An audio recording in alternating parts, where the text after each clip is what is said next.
Latar belakang mahasiswa memiliki motivasi belajar yang tinggi itu berpengaruh terhadap kesuksesannya di dalam dunia perkuliahan, seperti pertemuan di dalam kelas, mengumpulkan tugas, mengikuti perkuliahan, bahkan sampai skripsi.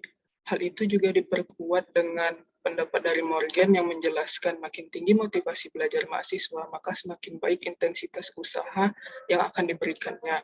Sedangkan mahasiswa yang memiliki motivasi yang rendah akan membentuk stres.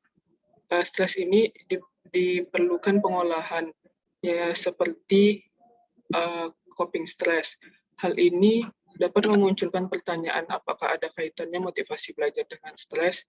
Menurut Darsono menjelaskan bahwa motivasi belajar adalah kondisi di mana mahasiswa itu sendiri. Kondisi itu salah satunya adalah kesehatan. Dan di dalam kesehatan itu terdapat coping stress dan stres itu sendiri.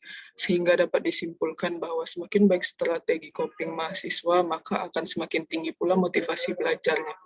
Hal ini diperkuat oleh penelitian yang dilakukan oleh Humaira dan kawan-kawan yang mengatakan bahwa adanya hubungan strategi coping dengan motivasi belajar, dan juga diperkuat oleh penelitian dari Andi dan kawan-kawan yang sama judulnya dengan penelitian kami yang dilakukan pada subjek mahasiswa, sehingga peneliti tertarik untuk melakukan penelitian ini dalam subjek mahasiswa. Selanjutnya kerangka berpikir itu kurang lebih sudah dijelaskan di latar belakang. Selanjutnya metode penelitian. Desain penelitian yang kami gunakan yaitu komparatif, variabel bebasnya, strategi coping stress, terikatnya motivasi belajar. Sedangkan definisi operasionalnya coping stress kami menggunakan menurut Lazarus dan Folkman, dan motivasi belajar kami menggunakan Cheris dan Goleman. Populasinya mahasiswa psikologi UNP dan sampelnya mahasiswa psikologi UNP semester 5 ke atas. Selanjutnya ada di hasil penelitian. Uji normalitas, kami hasilnya 0,001, maka itu tidak normal.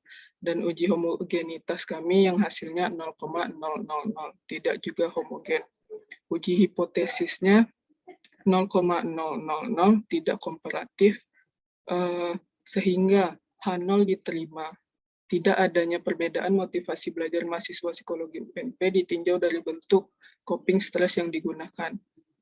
Terus dapat disebabkan faktor lain itu seperti lingkungan dan dari dalam diri mahasiswa. Lingkungan itu bisa dari dosennya, teman-temannya, atau yang lain sebagainya. Selanjutnya, skala coping stress menggunakan 20 item tingkat kategori sedang dan skala motivasi belajar 45 item tingkat kategori sedang juga. Selanjutnya, di kesimpulan tidak adanya peningkatan dan penurunan motivasi belajar mahasiswa ditinjau dari strategi coping stress. Sekian dari saya, terima kasih.